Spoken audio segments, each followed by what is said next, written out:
Hello, everyone. I hope you are having a wonderful 4th of July. You are with your dearest family and friends. You are cooking out, setting off fireworks, and remembering what it means to be an American and all of the struggles that we have overcome throughout history to reach the point we are at today, and how struggles seem to pop right back up when we let down our guard and some jackass gets into the White House. But that's not what I'm going to talk about today. I'm going to talk about a danger. And the danger is immigration and amnesty. Mainly amnesty and all the illegal aliens, not undocumented workers, undocumented immigrants, or any other bullshit that the politically correct liberal police want to try to push on society. The illegal alien, the criminal that has invaded our country. Now, I'm not going to try to say that they're all wrong and evil. They have come here either based on lies that they were told, or in an act of desperation because they just had as much as they could put up with where they came from. Or maybe it's the desire and the dream to be an American. There's all kinds of reasons why somebody would cross the border illegally, or legally for that matter. Excuse me. However, those that do not follow the proper legal and bureaucratic process to become Americans are not people that we want. Because you don't reward lawbreakers. If somebody is breaking the law and not following the proper process to come here, if somebody breaks into your house, you don't reward that person by giving them the keys. If a cop comes by and catches somebody breaking into a house, they don't take them to the patrol car and then give them a DVD player because they got your TV. It's the same concept. If you reward lawbreakers, you end up with the same problem that we have with liberals and the welfare state. People just start to expect things. They expect things to be given to them because we started it. We started them on that addiction, on that path. Oh, here, have this, have that. No, you have to turn around and go ahead and call it quits. You have to stop these hearings for asylum because that's just complete bullshit. If somebody is not here legally, no hearing, no nothing, you did not follow the proper process, kick them out. All of the rights in the Constitution, everything that is promised in the Declaration of Independence, it is, as the Founding Fathers intended, God-given rights. However, if you are not a citizen of the United States, it is not the responsibility of our government to enforce those rights. We cannot be the world's policeman. We do not want to be the world's policeman. What's going on in Iraq right now is because we tried to build Iraq into a modern democracy. I'm sorry, but people have to fight for their own position. They have to gain that through their own blood, sweat, and tears.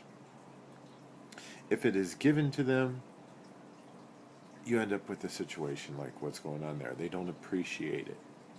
They expect to be bailed out. And we can't do that. I don't want to put the lives of our soldiers on the line for anything except American interest. If it's not in our vested interest as a country, then we have no business being there. I don't want to put American lives on line for the desires of the UN. Fuck the UN. But back to illegals. Sorry, I wondered. First off, we don't know how many illegals there are here. We don't know how many we would end up with if amnesty was granted. Because if you grant one person amnesty, immediately they'll be able to bring in their family, their immediate family. They'll be able to bring in their spouse, their children, their parents. And then once those people have citizenship, they can try to bring in their immediate family. And it can get very, very ugly very fast.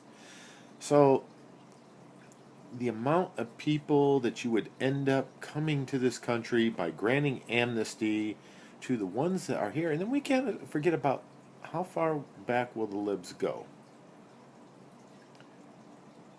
Will it include the ones that have been deported since date X, date Y, date Z? How far back will that go? 1 year, 2 years, 7 years, 10 years? We're going to allow all those people to come back in here? Because they were here illegally at one time, but we kicked them out like we're supposed to do? No. So the numbers range roughly from 10 million to 30 million, and I would say add another 20 million to that. So you're looking at 30 to 50 million, and since we're a nation of just over 300 million, we would be adding almost 20% to our population. That means 1 in 5 people could potentially be someone who is not educated, does not speak English, or speaks a minimal amount of English. Our workforce could not absorb it. Our infrastructure cannot absorb it. So why in the world is it our duty and responsibility to just let whoever come in here? I'm sorry. Once you do the math, and I'm not even talking about crime. I'm not talking about crime. Crime is a separate argument. Even if they are all perfectly law-abiding citizens, hard workers, still, they're not going to make a large amount of money, so therefore they're going to qualify for various government benefits. Any amount of participation that they put into the system will not even pay for what it's going to cost for them entering the system. Just think about the children. All of those children will be thrown into the education system. The education system that is already overburdened, that every state is already crying for more and more money for education, that are facing budget cuts in all except for the most elite areas. This will just push the educational infrastructure to the breaking point. And then where are all these jobs going to come from? Even if only 20%, because they have large families, I'm not being racist, it's just a fact. A lot of Catholics, a lot of traditional Catholics that don't believe in birth control. So even if just 20% work, that's 10 million more jobs that we have to come up with. Where are these jobs going to come from? And why are we not forcing those on welfare now to take those jobs that the illegals are doing? The left likes to say that the illegals didn't come here to steal your job. They came here to do the job you're not doing. Yes, they're doing the job that Americans are not doing, because Americans are sitting on their ass getting a welfare check, and they feel that that job is below them. If you take away the welfare check, then if those people want to eat, they'll go ahead and swallow their pride and do that job.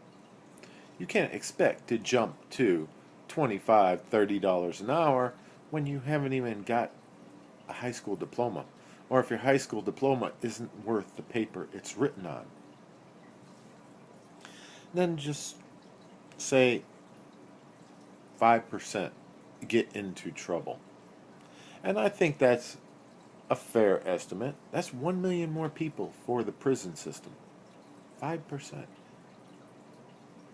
No, I'm sorry. That would actually be 2% would be 1 million. 5% would be 2.5 million. So let's just say 1%. 1%. 500,000 people. That will create a massive burden on our prison system with 500,000 more people getting in trouble. And you're going to tell me that it's going to be less than 1 in 100 immigrants that are going to get involved in crime? We're going to have to teach all these people to speak English. We're going to have to provide more interpreters to be able to communicate with these people so our government can communicate with people that are living in our borders? No, I'm sorry. The government has no responsibility to speak the language of anyone in this country unless it's English. A private business, a charity, may choose to have a translator to speak the language of the people that come to them. But the government, no. If you're here, you have to speak our language. We are not trying to sell anything to you. We are giving you a blessing by allowing you to be here. No matter how you look at Amnesty and the potential of 50 million immigrants, it's not good for the USA.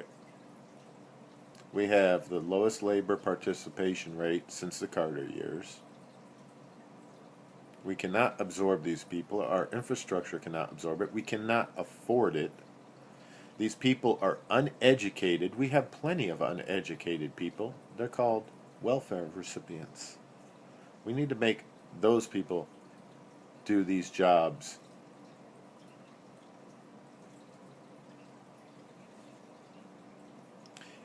And then we can't forget about the people that are trying to come here legally, that are following the legal process, that we are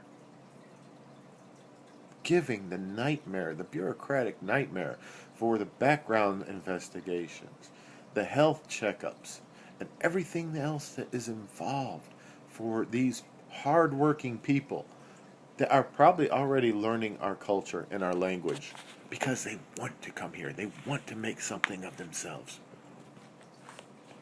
And we're just going to leave them at the back of the line and allow all these illegals to just go ahead and stay here? No. I'm sorry, that's not fair to the people that are following the legal process. And what we are telling them is, well, you should just snuck over here. If you had snuck over here, you'd be here. So yes, we do need immigration reform. We need to change from right of soil to right of blood. That means that just because you're born here, you're not a citizen. You have to have blood relations. Your parent or both your parents have to be a citizen before you are considered a citizen. And we don't care. And we have to give up the humanity argument because we can't fix the world by just allowing everyone who wants to come here to live here. There are too many people that they just want the money. There's too many illegals that they live in total poverty here and they send money back home. They are not adding to the economy here. They have no investment here. It is all to support their family back home. And that's an honorable thing in its own way, but they need to support their family from where they came from. They need to fight, whether with weapons or with ideas or through some other political means, depending on the system they come from. They need to fight to make where they came from a better place. That's their responsibility. That's their duty. Sending American dollars to another country will not make where they came from a better place. It will make the lives of their family a little bit better. But really, how much better is their family without a child or a parent there, but because they went across the border illegally to work and send money back home? So no, I'm not buying any of the liberal arguments. We do not want the illegals here. We will not accept the illegals here. And it will push the USA to a breaking point because it's just too much for us to absorb. The question is, how will the lines be drawn if we have 50 million illegals forced upon 50 states? Where will the lines be drawn? How many people will try to remain neutral and hope everything will work itself out? How many Kool-Aid drinkers will fall in line as their living standard declines? And how many conservatives are willing to fight? What will that fight look like? Will it be another civil war? Will it be states demanding to leave the U.S. to form their own country? A country that respects the Constitution? These are all things to think about and consider. But, well, that's for another day. Once again, happy 4th of July. And remember, throughout our history, our relatives, our parents, our grandparents, people we have never known, never met, people that never did anything to deserve to be remembered in the history books, have given up either segments of their life or given up their lives to help make this country what it has become today. To not fight by any means necessary for this country is to disrespect their memory. Think about that. Surround yourself with good company, good friends, good patriots. Because remember, patriot is a dirty word with the present liberal administration. I wish you all a happy 4th.